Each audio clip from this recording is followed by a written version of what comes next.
theory, we will discuss what is ZFS, what are feature of ZFS, how to install it, then we will do practical stuff. Okay, so first thing, what is ZFS? So friends, ZFS stands for Zettabyte File System, and ZFS is combination of volume manager and file system. To explain it better, if I give you example of LVM, so LVM is logical volume manager, and your file system may be ext2, ext3, ext4 or XFS. So if I give you example of Veritas volume manager, it's volume manager, and your file system is VXFS. So you can see volume manager and file system, they are different components. But in case of ZFS, that's combination of volume manager and file system. I've listed couple of features of ZFS, but they are not limited to whatever I have documented here. Okay, the first thing which I already explained, it is integrated volume manager. You don't need to have additional volume manager to create ZFS. It supports different type of compressions. Compression mean whenever data is getting written to your ZFS or ZFS file system, it will be compressed the way you specify compression mechanism or algorithm. It supports multiple type of algorithms. I can discuss more on this in practical session. ZFS supports snapshot, and snapshot can be exported to different system easily. What is snapshot? Let's say you are going to do some patching activity. You can take a snapshot of your file system. In case you want to revert, with single command you can revert to the previous state at the time where you took snapshot. So that's a very handy feature. Next feature, ZFS supports different level of RAIDs. So it supports RAID 0, RAID 1, RAID 5, RAID 6, RAID 7, RAID 10, multiple support level, friends.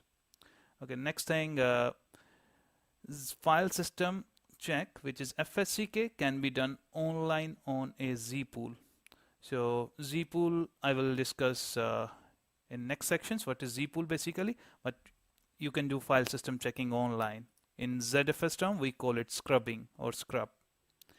Okay, ZFS supports hot spare devices, which other file system supports too, but I have just listed because that's a ZFS property.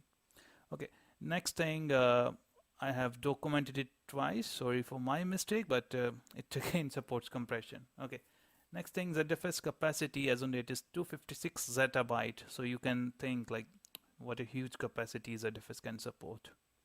And that's per pool basis. Single pool can be 256 zettabyte big. If you want to create multiple pools on a system, that's up to you. Okay, ZFS is very lightweight file system. What it mean? Basically, file system creation is very lightweight.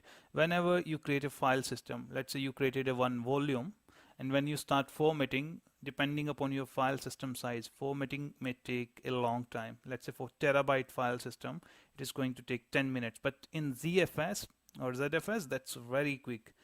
The time when you clicked file system creation, it will be automatically formatted using ZFS file system. So you can see the benefit. You can quickly create volume and format it automatically. Okay. So next thing, we are going to discuss main terminologies of ZFS or the building block of a ZFS. Okay. So first thing is pool or Z pool. Some people say it's pool, or some people refer it Z pool. Okay, Z pool is a basic building block of ZFS. A Z pool made of one or more disk or devices. If I give you example in old way, let's say your volume group. So your pool is something you can say volume group, or in case of Veritas, that's say again VG, volume group. In LVM again you call it VG, right? So you can say let's say VG. I have listed couple of properties of a Z pool. Every pool name should be unique, and a unique UID is allocated to every Z pool. Z pool can be imported or exported from or to a server. If your Z pool is created on a shared LANs, you can export it to any different system which have ZFS support or ZFS packages are installed. Okay. Next thing, if pool is exported and you want to re-import, you can import it by its UID. Okay. pool can be imported in read-only mode. Let's say you don't want to write any data, you can import the pool in read-only mode, so you can only read the data. You can implement RAID 0, RAID 1, RAID 6, RAID Z2, RAID 7, RAID 10, up to you. FSCK or scrubbing, they are similar terms, happens on Z-pool level. So your file system, let's say some file system corruption happen, you can repair it at Z-pool level, no need to run FSCK on individual file system. Next building block is VDEV. VDEV is virtual dev. What it mean? It can be your disk or devices. You can say that's something like PV in LVM or Veritas disk in case of Veritas Volume Manager. If I'm just giving example, so it makes you comfortable to understand the terms. VDEV is basically your disk or file, which you can use as VDEV. Then I have mentioned next thing, log devices. Log devices basically ZFS supports ZIL, which is ZFS intent logging. It is useful when you want to increase performance of your ZFS file system. So usually people choose SSD drives as log devices because log devices need to be fast if you want to improve the performance. Next thing, cache devices. Cache basically, if you add a cache, it will add, you have to add storage to use L2 arc. So it again a good feature if you want to have more cache for your file system. Next thing, ZFS file system, or in ZFS we call it dataset. So dataset is basically your you can say LV, logical volume in case of LVM, or Veritas volume in case of Veritas Volume Manager. So that's again the file system where we will be storing our data. And as I mentioned, whenever you create a file system, it will be automatically formatted quickly. That's the reason I said ZFS is lightweight file system creation support. Okay. Next thing, to install ZFS on Linux, first thing you have to update your system, then reboot it. And here with this command, package cleanup -- old kernels -- count 1. What I am specifying, remove old kernels, count is equal to 1. Let's say my system got 3 different kernels, so it will remove only 1 previous kernel. So if you got multiple kernels, you can change the count, but in case of my test server, it got only 1 previous kernel. Okay, next thing, you have to install EPL release, RPM, and kernel development. No need to install kernel development separately, but again, that's a documentation. Once that done, you have to install ZFS repo and install ZFS package, as I mentioned in step number 5. Once that is done, you have to enable the ZFS services and perform preset on couple of services, as I mentioned in step number 6. Then reboot your system. After that, your ZFS will be installed and configured. Then you can perform your technical things. You can create Z-pool here. How to create Z-pool, how to create mirror Z-pool, how to create RAID Z, how to check Z-pool status, how to check Z-pool properties, how to export a pool, how to import a pool, how to create a file system, how to set quota. Quota mean you are setting a limit on a file system. Like this file system can use this particular capacity of a Z-pool. So quota. If you want to change mount point, let's say, because whenever you create a ZFS file system, it automatically mount it on /pool name /dataset name. That's a format. But if you want to customize it, let's say you want to mount a ZFS file system on /test file system, you can change the mount point property. And one good thing, no need to update your etc fstab file because it automatically managed by Z-pool cache thing. So no need to do manual file system tab file modifications. If you want to enable compression, let's say in this example I am just enabling compression on using gzip mechanism. So it supports different mechanism. I will show you when I'm performing steps technically. If you want to take snapshot, this is the way. If you want to list snapshots, ZFS list -t snapshot. To destroy a ZFS file system, these are the commands. To export or import Z-pool, I have repeated it again, sorry, that's my mistake, ignore that. how to remove a Z pool. You can destroy a Z pool. So let's begin technical session, friends. This is my server which got Enterprise Linux installed. You see, this is on VMware. It got CentOS, which is Enterprise Linux, CentOS version 7.3, and that's code name is core. So whatever I'm going to discuss, that will be 100% similar on Red Hat. But please be noted that Red Hat not supports or provide support on ZFS, because ZFS got licensing thing, and as of now ZFS is not supported by Red Hat. If you got setup where you don't need Red Hat support, or you can manage the setup yourself using open source thing, then go with ZFS. Otherwise, if that's a production system, I don't recommend. So it is only if you want to play with ZFS things, if you want to learn ZFS on Linux. That's the whole purpose of this video. And do your testing, consider everything that you are not going to get support from Red Hat as on date, because Red Hat is not supporting. So do same thing on your production. So that's up to you. You are decision maker. Okay, so let's begin technical session. As I mentioned, first thing, we have to update our system. I already update, but let me do it again. Yum update. So if you see, there is no package marked for update. I'm already on latest kernel, which is 3.10.514, Enterprise Linux 7, 64-bit. Okay, so no need to reboot because I already rebooted my server. So now I'm going to clean old kernel packages. Let me show you how old kernel packages looks like. If you see here, this is kernel 514, which is active kernel. Sorry, this one, because that was a kernel header. This is kernel 514 and this is 327. It means I got one old kernel package here. With this command, I'm going to remove it. Package cleanup, old kernel, count 1. So I'm saying yes, remove it. Yeah, it is confirming it is going to remove 327. Saying yes here. So package is erased. Let me recheck. If you see right now, only kernel 514 is available. Other kernel gone. Okay. So that's something new. Maybe you have not used this command, so just keep a note of this one. Next thing, I am installing kernel development and EPL release package. Pressing enter here.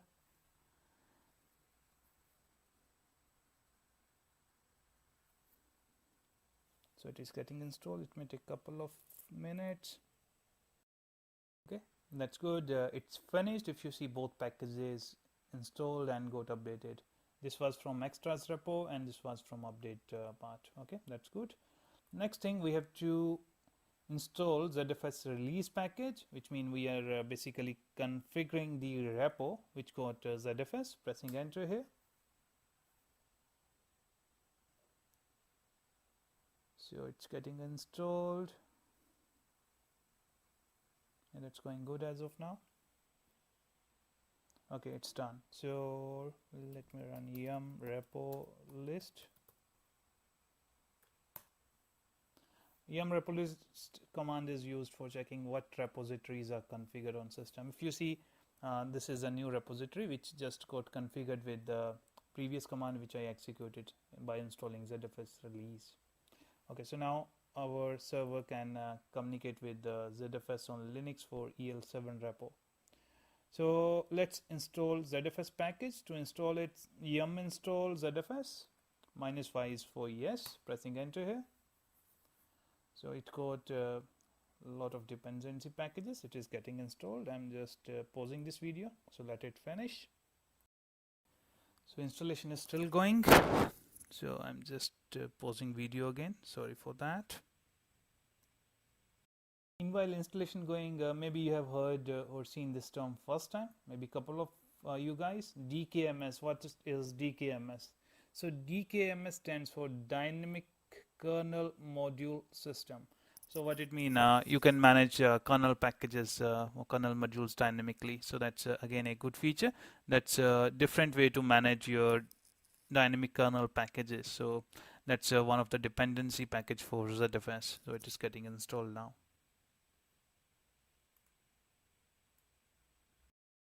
Okay, so that's finished, friends. If you can see on my screen, DKMS, which I explained, the dynamic kernel module system that installed, and this is the ZFS package which basically got installed. These are the libraries and other dependency packages. Okay, so we are good.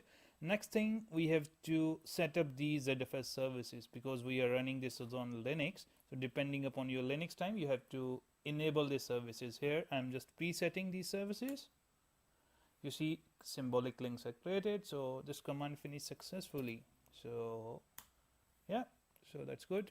Next thing, we have to enable ZFS import scan service. That's basically scan the devices and import. So here it also got enabled. Next thing, we have to enable ZFS cache. As I mentioned, there is no fs tab file related with ZFS. In case you are using legacy ZFS system, then you have to update, but by default you don't need to update etcfs tab. So it use cache. So I'm enabling this service, cache, import cache service. So this is also done. Okay, so let me run one command, zpool list. Maybe it will say modules are not imported. Yeah, if you see, it is saying modules are not loaded, but I'm sure once I'm rebooting or I reboot the server, then this module will be loaded default. But still, if you want to check, you can manually import the modules if you want to avoid reboot.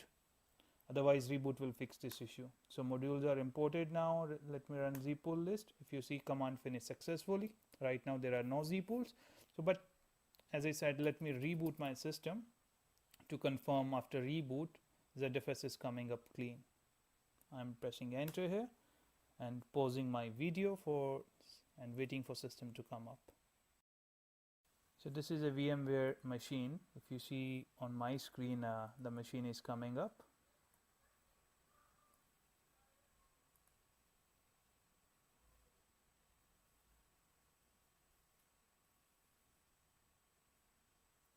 So this is CentOS 7. It will come up very quickly.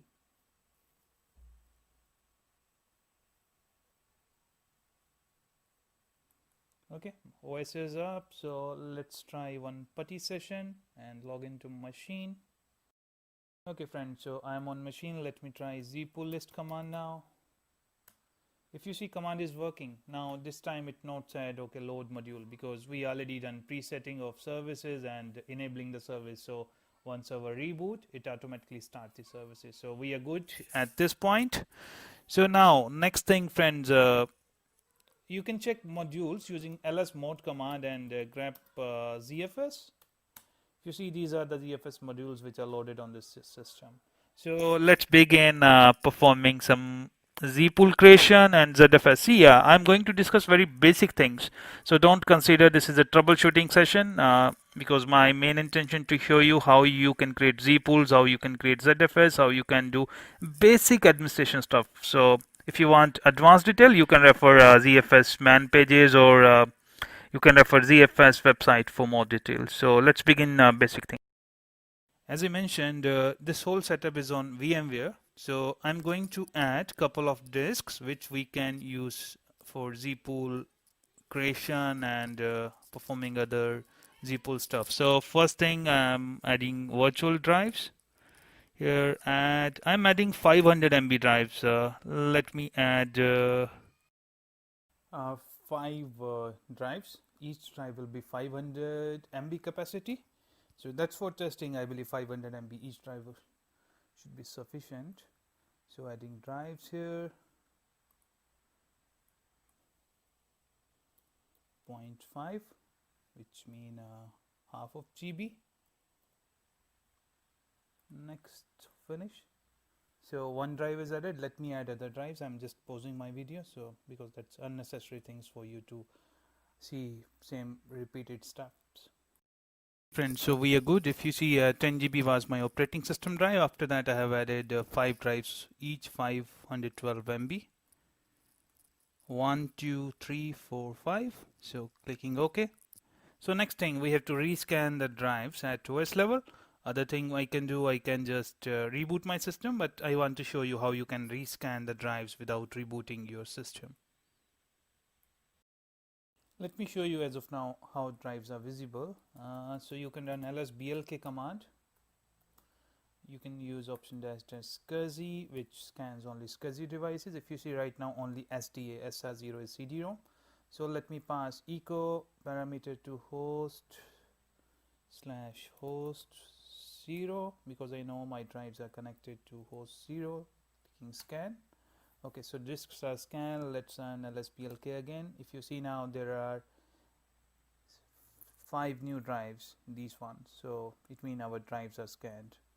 Why I was aware that's on controller 0? If you see, that's 00 at the beginning, that's a host 0. So I was aware I have to scan host 0 only. Okay friends, so drives are scanned. Let's begin steps to create a Z pool. So let's create one Z pool, name Z pool create simple pool. That's a pool name. Basically you can give any name to pool, simple pool. And in this pool I'm going to add only one drive, SDP, pressing enter. If you see, it gave error because there is no labels. Basically it is saying it not contains EFI label, but it may contain partition. That's a new drive. That's a good idea to check partition. You can run fdisk on this one to ensure like there is no required or used partition on your drive. But as I added these drives manually, I'm sure these are drives which are unused. So I can use -F. That's for forcefully doing the stuff. So if you see a pool is created, you can check pool status, zpool status. It will tell you, okay, this is the pool name. Pool is online, mean working pool, and this is the VDAB inside pool. Okay, so if you want to see more detail, like what's the capacity of pool, you can run zpool list. If you see, the pool capacity is 496 MB, and this is the fragmentation, this is the capacity 0% used, this deduplication data, health is online, alt root is null. That's for if you're running or mounting this on for OS partitions, that's alt root is used. Okay, so we have created one simple pool. Let's add one mirrored pool. To add a mirrored pool, you have to run same command, zpool create. Okay, next thing you have to tell pool name, mirror pool. Let's name it mirror pool, and you have to say it is mirror. That's a keyword for mirrored pool. Okay, then you have to specify your drives. Let's add STC and STD, because I'm sure these devices are of same size. For mirroring, it's recommended to have same size, and so let's press enter here. Again, -F we have to use, or we have to create partition on everything, or we can override because these are new. It is saying mirror pool name is reserved. Okay, if you see, that's a reserved parameter. Let's name it mirror Z pool. Oh my god, mirror Z pool is also reserved, friends. So that's name it Z pool mirror. It's the first time I am receiving this error. Okay, if you see, I have just changed the words. I have named it zpool mirrored. Let me show you properties of this one. As I mentioned, you can run zpool status. Once you run this command, it will show you all pools. If you want to see only one pool, zpool status, you can specify pool name for which you want to see the status. Okay, for this zpool, it is mirror 0. Mirror 0, don't think like that's a RAID 0. Mirror 0 mean if you add multiple mirrors, that will be mirror 0, mirror 1, mirror 2, and this is a mirroring. And to confirm, let's run zpool list command. If you see, in this pool we added 2 drives. That's a RAID 1. That's the reason it is having 496 MB capacity, not 1 GB. Okay, so it makes sure the mirroring is successful. So this is a way to create a mirrored pool. Let's take another example. Let's say you want to expand your pool. Okay, let's take example of first pool. Let me clear my screen.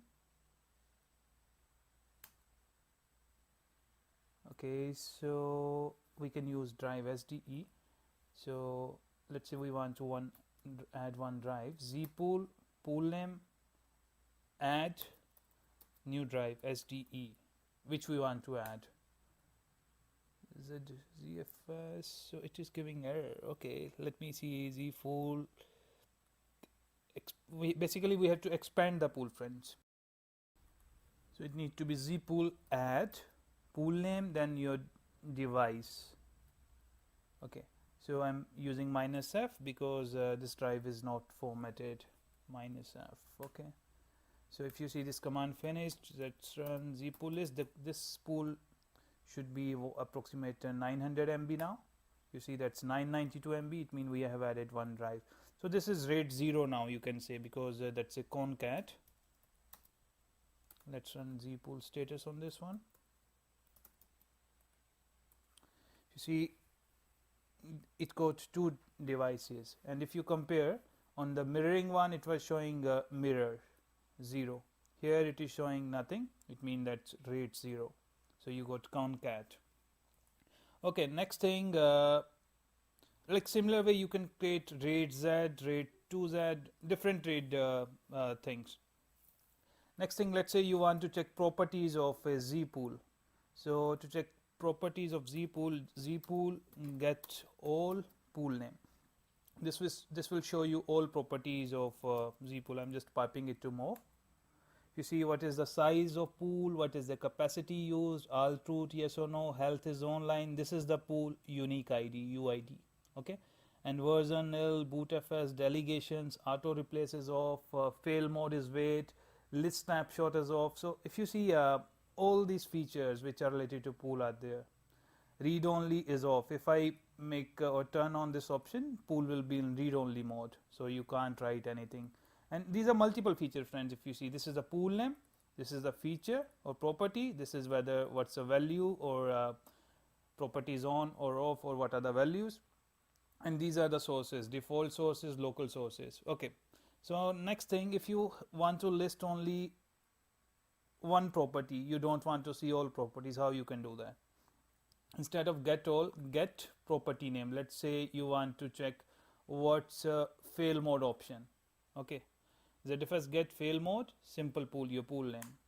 You see value is wait. Here if you can see it is wait. So you can fetch single property. Okay, so next thing, let's say we want to export this pool. Right now if I run Z pool list, there are two pools. Let's say I want to export this particular pool, mirrored pool. The Z pool export, pool name, pressing enter. If you see, this pool is not visible now on this system, right? It got only one pool now, simple pool. Mirrored pool is exported. If you want to see what pools are in exported state, which you can import on your system, so run Z pool import without any option. It will not import anything, but it will tell you like these are the pools which you can import. If you see, now it is telling this is the pool which can be imported on this system. This is the pool ID, state is online, it got these drives. So if you want, you can import this pool, Z pool import. You can import it using pool name or ID. So I'm using pool name here. Okay, now run Z pool list. Pool should be there. If you see, pool is there. Okay. So when you create pool, it automatically create one mount point, because see, in case of simple pool, it got one mount point / simple pool. Whatever the pool name, mount point will be that that name. Okay. So next thing, to let's say you want to mount this particular pool file system. You see it's unmounted. Okay. So ZFS mount -a. So this is the command which you can use to mount ZFS file system. Mount -a, if you run on Unix file system, it mounts all the file system in FS tab. But for ZFS, you have to specify ZFS space mount -a. Let's run df -h. If you see, this file system is mounted. Okay, that's good. Next thing, let's discuss how you can create data set. Okay, so let me create ZFS create. This is the pool, or let's take simple pool, and I'm creating file system fs1, or you can say data set. Okay, so this is created. If I run df -h, if you see, automatically file system is created, no need to format, it's automatically formatted. I can write anything. Let me mkdir /test1. If you see, the file system is readily available within second. No need to format the file system because it's automatically done by ZFS. That's the beauty of this ZFS file system. That's the reason that's used on big data stores. Okay, so file system is created. If you see, by default it mounted it on pool/fs name, and you want to mount it on some different file system. Let's say one ls-l/testdir. If you see, directory not exist. Okay, let me mount this file system on testdir, and that's the beauty of ZFS file system. It automatically creates mount point if mount point is not there.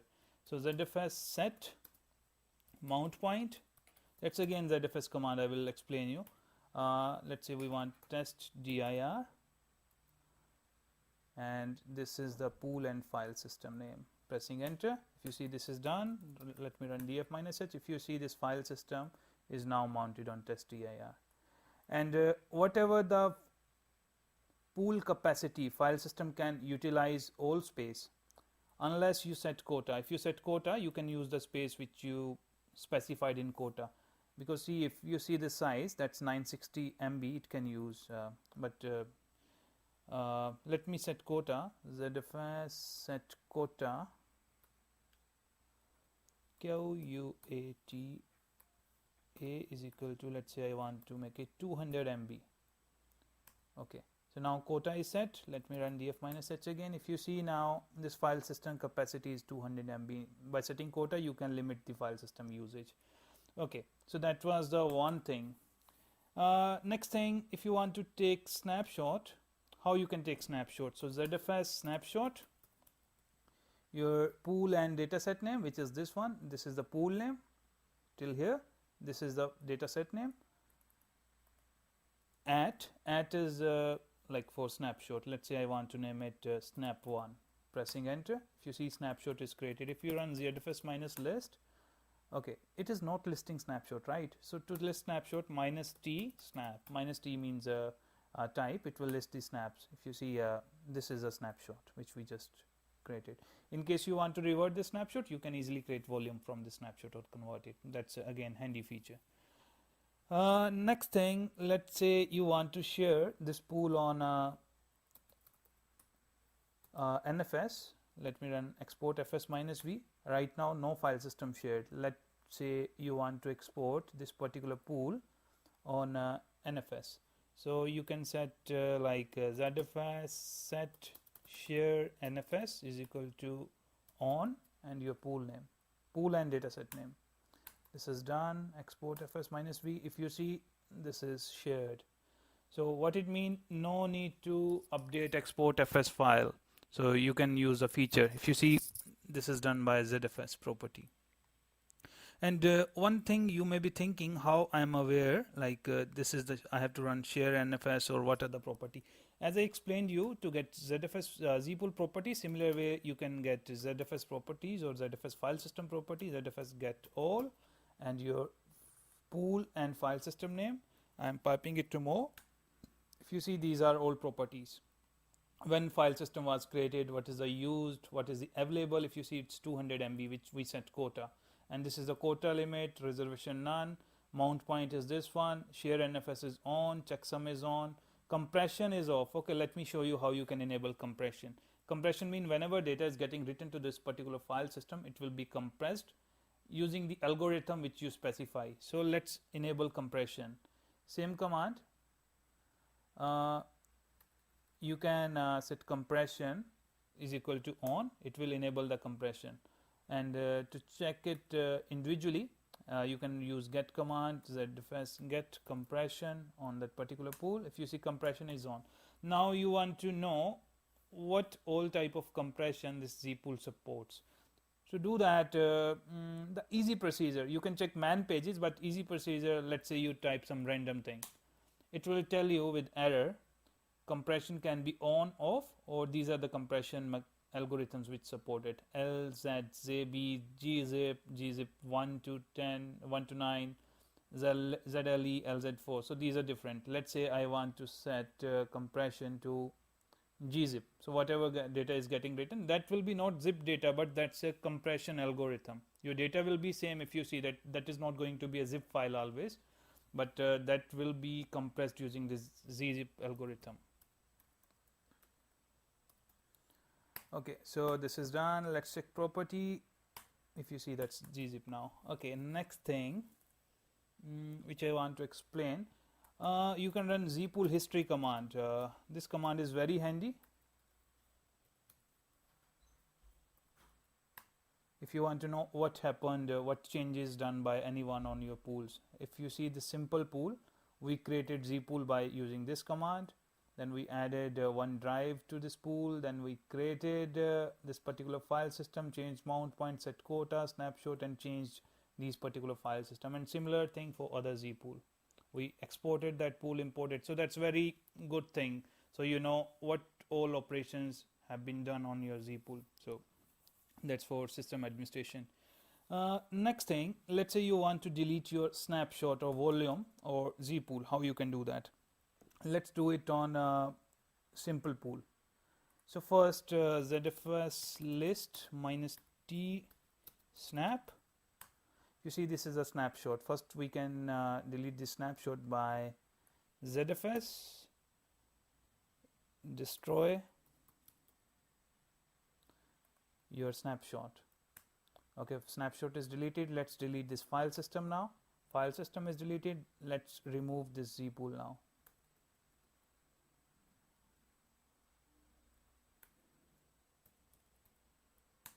So pool is destroyed. Zpool list.